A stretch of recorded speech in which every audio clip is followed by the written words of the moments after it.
para chegar onde eu cheguei, se não fosse pela mão de Deus, por milagre mesmo, hoje com certeza eu não poderia estar aqui, não conseguiria estar aqui contando um pouquinho dessa experiência. Pastor, o senhor mencionou uma coisa que é interessante. O senhor tinha talvez um certo preconceito com a igreja, né? E antes de fazer uma pergunta, eu queria confessar algo para o senhor. Eu também tinha um Claro, certo pô. preconceito até conhecer o senhor. Acredita? É mesmo, Porque acredito. a gente ouve muita coisa, a gente conhece. O nosso maior problema é julgar as coisas sem conhecer. É o maior problema do ser humano é esse. E a gente julga sem conhecer, sem entender, sem conhecer as pessoas que estão lá. Minha avó é de lá, o senhor sabe, o senhor é o pastor da minha avó, inclusive. Sim. Só que a gente tem acaba tendo muito preconceito mesmo, né? E quando eu conheci o senhor no ido de 2020, né? Naquele momento de campanha, aquela coisa toda que a gente estava lá trabalhando. Campanha que não é da igreja. Não, campanha política, né? Campanha política, explicar isso direitinho. Campanha política. Aquele momento de campanha política lá, eu passando um momento bem ruim na minha vida, eu lembro que o senhor foi uma das primeiras pessoas que sentou na minha frente e falou, cara, e começou e falou palavras assim que, pô, tocou meu coração naquele dia. Falei, cara, esse cara é diferente, velho. E a partir daquele momento eu comecei a perder o preconceito, cara, com a igreja. E assim, o senhor tinha muito preconceito antes de conhecer a igreja. Como que era a sua visão da igreja universal antes de você ir pra igreja universal? Então, assim, eu sempre fui muito zoeira, muito jovem, aquela coisa toda da idade, e na comunidade que a gente morava, quem mora em comunidade sabe que é muito diferente. Verdade. Né? Então, havia a questão dos crentes, que nós chamávamos lá o crente, o pessoal com aquela saia comprida, testemunha de Jeová, aquela coisa toda. E eu, particularmente, o Felipe e Gabriel, eu respeitava, sempre respeitei muito.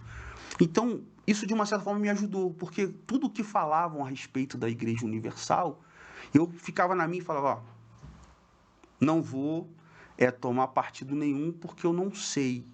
Só que eu escutava falar, né? Pedem muito e vão tirar o que você tem, e cuidado quando tu passar na porta da Igreja Universal. Isso tudo a gente escutava falar. Então, isso me ajudou, porque quando eu fui um pouco ali, né? O que será que vai acontecer e tal, e fui. E quando eu cheguei lá, eu vi que não era nada daquilo que falavam. Não era. Honestamente, não era.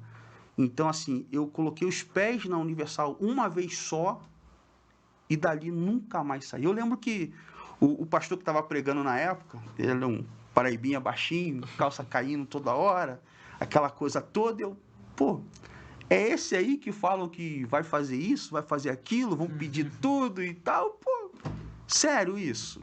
E fiquei observando o pastor pregar. E ele pregava, só que teve um momento da reunião que ele pediu para apagar as luzes, né? E todo mundo ficou de pé, apagou as luzes, e ele começou a falar com Deus.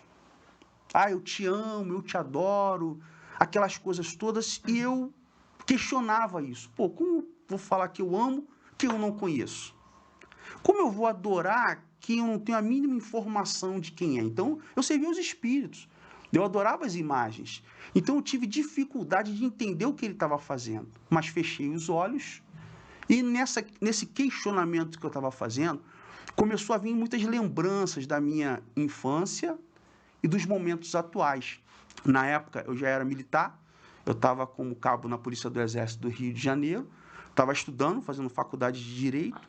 Então, a minha pretensão era seguir a carreira militar e futuramente ser um advogado. Então, eu já estava com uma vida planejada. E era o que eu queria para a minha vida no momento. Só que naquele momento da busca ali, com aquelas imagens que veio aparecendo, eu fiquei um pouco confuso. Por que estava vindo essas lembranças na minha mente naquele momento ali de busca? Mas eu fiquei quieto. E o que foi acontecendo? As imagens que estavam aparecendo, antigas, e imagens atuais. E em determinado momento da busca, eu ouvi uma voz, mas que não era uma voz de fora para dentro, de dentro para fora. Fui eu. Ali eu comecei a chorar. Falei, puxa, o que é isso que está acontecendo? Não entendi nada, Filipão. É mais profundo, depois a gente vai explicar um pouco mais sobre o que aconteceu. E quando eu saí dali, eu percebi que eu saí diferente. Saí muito diferente.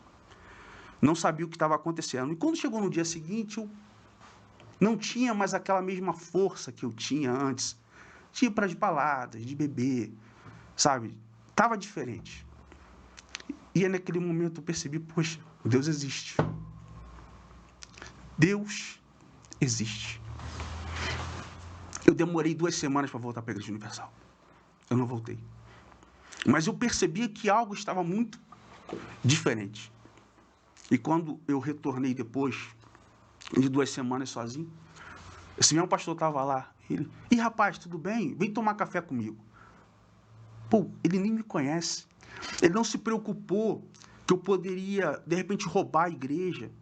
Sabe? Eu poderia fazer alguma maldade. Ele nunca tinha me visto. Ele não sabia de onde eu estava vindo. Ele não sabia quem eu era. Ele não sabia nada.